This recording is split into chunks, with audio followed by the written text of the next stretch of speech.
Run your feet! Finish.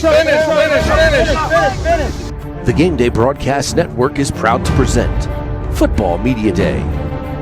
Football Media Day is brought to you by Lark Brewing Company and Restaurant, Loudoun's #1 destination for great food and great times. And by Integrated Sports Medicine and Physical Therapy. When you need to get back in the game or the game of life, call Robin O'Connor and Integrated Sports Medicine today. Hundreds of high school athletes have trusted Integrated Sports Medicine and Physical Therapy to help them get back on the field. Don't let that injury go untreated. Call Integrated Sports Medicine and Physical Therapy today at 703-724-7474 or visit us online at integratedsportspt.com. It's where athletes go to get back in the game.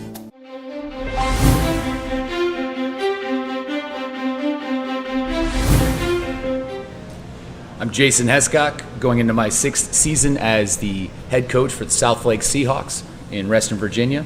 2023 was a mix of 2 different types of seasons. We had a nice record-breaking season, going 10-0 for the first time in school history. Lost in the first round of the playoffs against Yorktown. Disappointing loss for a lot of our 30 seniors we had last year, but big kudos to Yorktown. Played a great game, extending into the second round of the playoffs. 2023 had a lot of records that we set. Really proud of that season.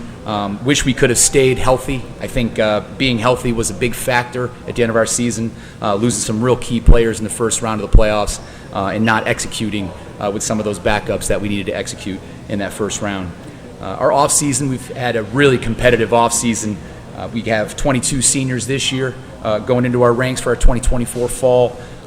Spent the whole entire off season working in the weight room, working on the field, getting some of our morning green days, 6 a.m. starting in March, and a lot of that work is really starting to pay off. Throughout this offseason, we found that we're a lot faster on paper than we were even last year, so we're expecting to keep that standard raised high to move forward into the 2024 season. We've had a really competitive training camp, open season at all positions. Out of our 22 positions on offense and defense, only 2 returning starters coming back on both sides of the ball combined. That's the negative you get from having 30 strong seniors running your program. So it's open season at every position, all the way from quarterback all the way to kicker. Every position is wide open.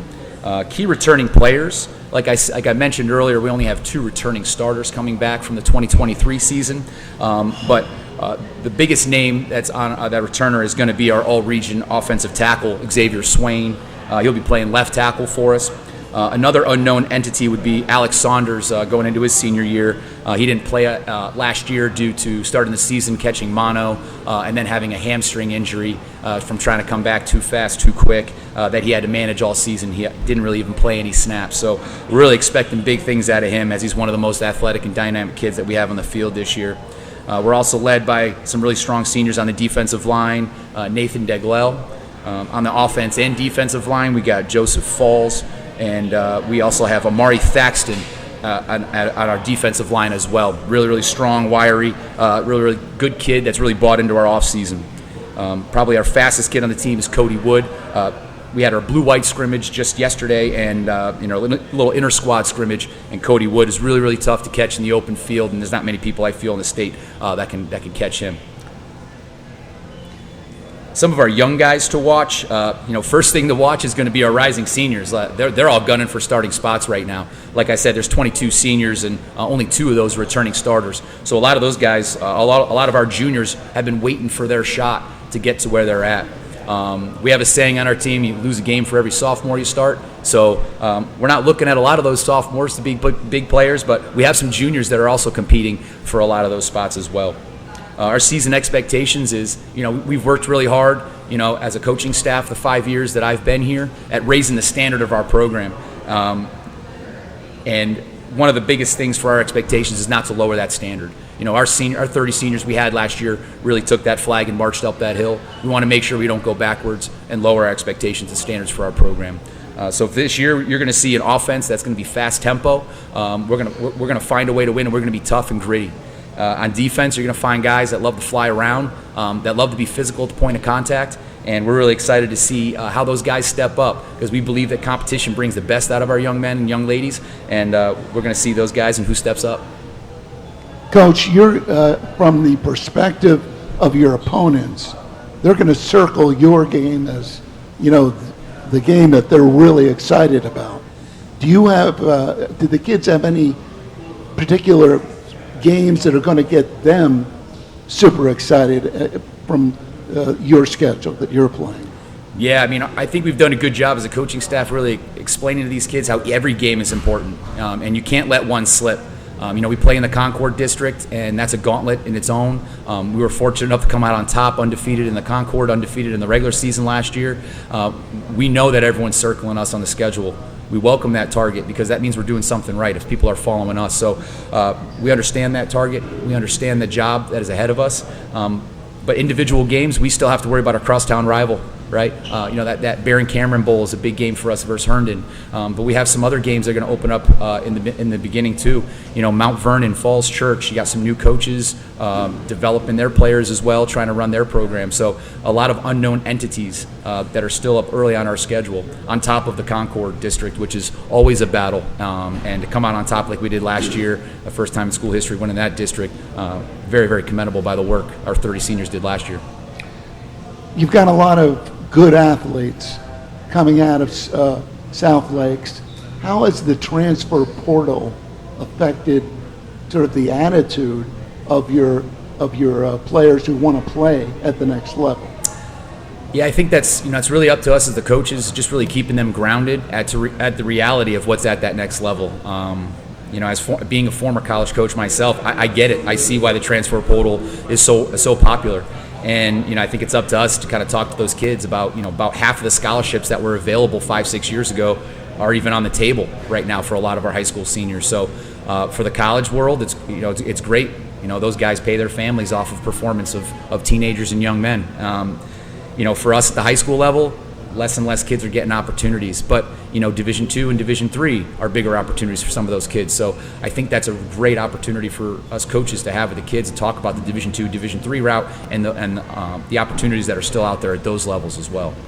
Coach, I've been fortunate this year to call the South Lakes basketball state championship run for the NFHS network, and then also the baseball run with Coach Spencer all the way to the state finals. Just curious kind of what the vibe is in the school at South Lakes at this point, and even though you have so many new players coming back here trying to earn starting spots, is that vibe carrying over into the excitement with your kids? Are you seeing that? Absolutely. One thing that really stood out to us last year, the whole entire athletics at South Lakes, was just how special that senior class was across all sports. And something else that I really, is kind of like the secret ingredient in our recipe at South Lakes up in Reston, little Reston up there. A lot of those kids grew up playing 2-3 sports. Some of those kids played 4 sports altogether. Those kids grew up playing sports. And then you saw, the fruits of their labor, all these kids winning all these different championships. 3 of the starting 5 from the state championship team on the football team, 7 of the 16 on the basketball team, on the football team. We share our multiple sport athletes well, and it's not just football. Like you said, it's also baseball and basketball, lacrosse, track, swimming, wrestling. There's a lot of sports that our kids play. We encourage that. We're trying to go a little bit old school in Reston, kind of bring that back. When we were in high school, you didn't just play one sport. And I think that's a communication that needs to happen with the parents. You get all these specialists that either end up burnt out or injured by the time they graduate high school.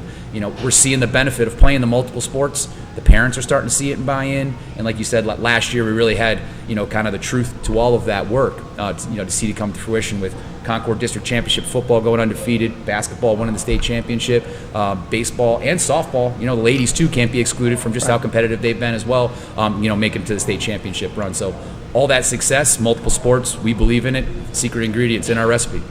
Coach, if you could give us a little snapshot of week 1 and your opponent coming up here. I know we're getting close to the start of the season.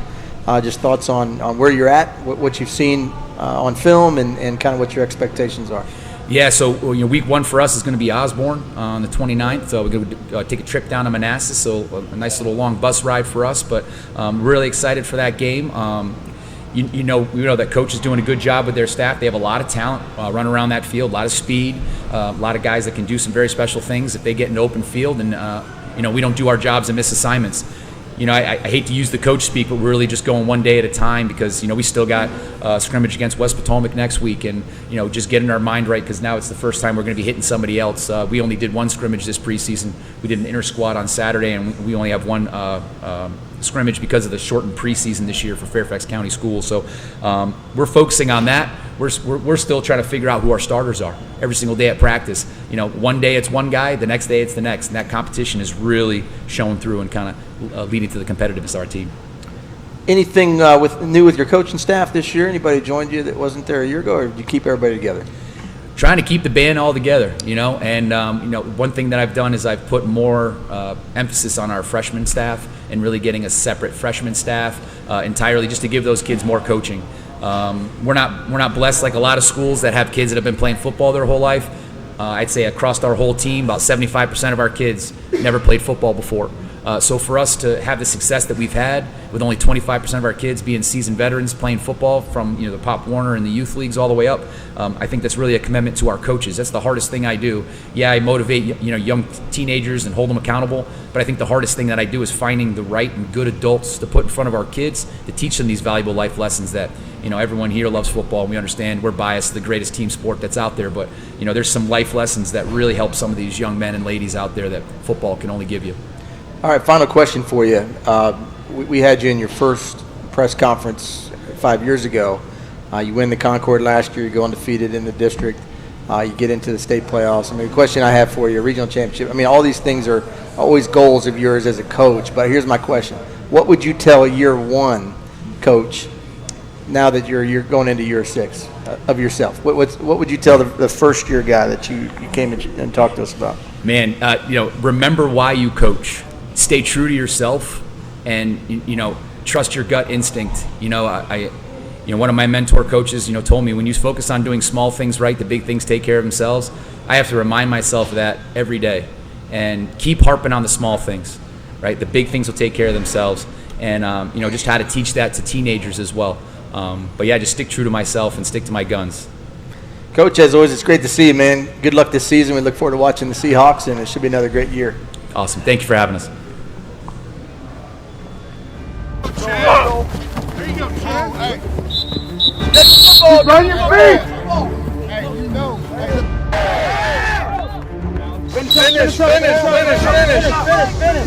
The Gameday Broadcast Network is proud to present Football Media Day. Football Media Day is brought to you by Lark Brewing Company and Restaurant, Loudoun's #1 destination for great food and great times. And by Integrated Sports Medicine and Physical Therapy. When you need to get back in the game or the game of life, call Robin O'Connor and Integrated Sports Medicine today.